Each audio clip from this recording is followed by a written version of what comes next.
When I think back as to where my attitude towards being part of the community or outreach in the community comes from, certainly a big part of it was from where I was brought up. I happened to be lucky enough to be born in a little corner of Newton, Massachusetts, right after World War II. There was a housing development built where all the dads were like my pop, World War II vets who'd come back with enthusiasm and optimism about the future. And it was kind of in the DNA of where we lived. There was a tremendous sense of community and outreach to each other. I remember in second grade reading a book about the life of Crazy Horse that changed my life, because I was so filled with a sense of outrage at how things could go wrong and how we had to make things better for each other. And of course, the civil rights movement was starting as a little boy watching that on television and being filled with a sense of pain. And I didn't understand how people could be so cruel and harsh to each other, that I always had a sense of, let's make it better. Let's try to help each other. Why it's reasons that I'd love to volunteer, of course, begin, as I mentioned, with my family, with my beloved sons, Ben and Pete, who had the great sense to take after their mom and wanting to leave a better world for them.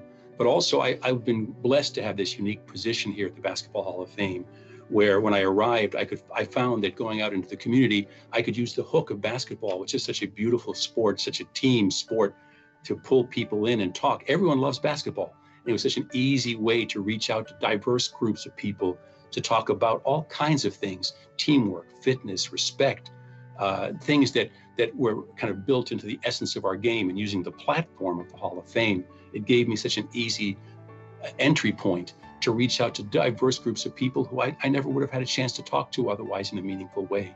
And I hope using the game, using the hook that is basketball, and using the Basketball Hall of Fame platform to do some good work here in Springfield, especially aimed at young people, but then throughout our region and throughout the world where the game is so popular at this point. Well, when I got the call that NCCJ was thinking of honoring me, of course, my instinctive reaction was like Groucho Marx, to be doubtful of any organization that would have me in it, let alone honor me in some way. I think it's probably still an error in counting or tabulating somewhere, some hacking going on somewhere. But it's a deep and profound honor to me to be associated with a wonderful people, not just in this group who I so admire, and deeply honored just to have my name associated with them, but all the remarkable honorees of the past who have had some influence in our community and our world to make things better. I hope I can do something small in my way, the working class hero in the back, to do something that makes a difference here as we pass along. Time is so fleeting and so fast. I hope that there's something good we can leave behind, and this award maybe gives me a small platform to do some good work.